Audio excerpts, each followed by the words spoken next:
के तपाईलाई थाहा छ आज एआईले फोटो बनाउन सक्छ, भिडियो पनि बनाउन सक्छ, गीत लेख्न सक्छ, मानिसहरुसँग कुरा पनि गर्न सक्छ र केही सेकेन्डमै हजारौं किताब पढेर तपाईले सोध्नु भएको प्रश्नको उत्तर पनि सजिलै दिन सक्छ।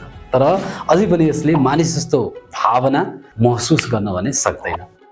एआई फोटो र एआई भिडियोको बारेमा त तपाईले पक्कै सुन्नु भएको। आर्टिफिशियल इन्टेलिजेन्स एआई अर्थात् कृत्रिम बुद्धिमत्ता भनेको मानिस जस्तै सोच्ने, सिक्ने, निर्णय गर्ने र समस्या समाधान गर्ने क्षमता कम्प्युटरलाई दिने प्रविधि हो। एआईले ठूलो मात्रामा डेटा विश्लेषण गरेर त्यसबाट आफूले सिक्छ। त्यसैले त्यसले जस्तो सुकै चित्र, भाषा अनुवाद गर्न, गाडी चलाउन, रोग पहिचान गर्न र तपाईलाई मनपर्ने भिडियो वा गीत वा अन्य सिफारिस सजिलै गर्न सक्छ। तर एउटा कुरा याद राख्नुहोस्, एआईले मानिस जस्तै भने सोच्दैन। यसले आफूलाई दिएको डेटा र निर्देशनका आधारमा ढाँचा, प्याटर्न्सहरू पहिचान गरेर निर्णय गर्छ। त्यसैले यसका उत्तरहरू धेरै उपयोगी हुन्छन् तर सधैँ सही हुन्छन् भने ग्यारेन्टी हुँदैन।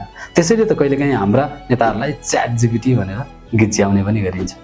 तर रोचक तथ्य के हो भने आर्टिफिशियल इन्टेलिजेन्स भन्ने शब्द पहिलोपटक सन् 1956 मा प्रयोग गरिएको थियो। आज भने त्यही प्रविधिले शिक्षा, स्वास्थ्य, कृषि, उद्योगदेखि अन्तरिक्ष अनुसन्धानसम्म विश्वलाई तीव्र गतिमा परिवर्तन गरिरहेको छ। सायद केही वर्षपछि एआई तपाईको मोबाइलको एउटा फिचर मात्र होइन, तपाईको व्यक्तिगत सहयोगी र सहकर्मी पनि बन्न सक्छ। यस्ता विज्ञानका रोचक तथ्यहरूको लागि थिङ्क नेपाललाई फलो, सब्स्क्राइब र शेयर गर्न नबिर्सनुहोला। धन्यवाद।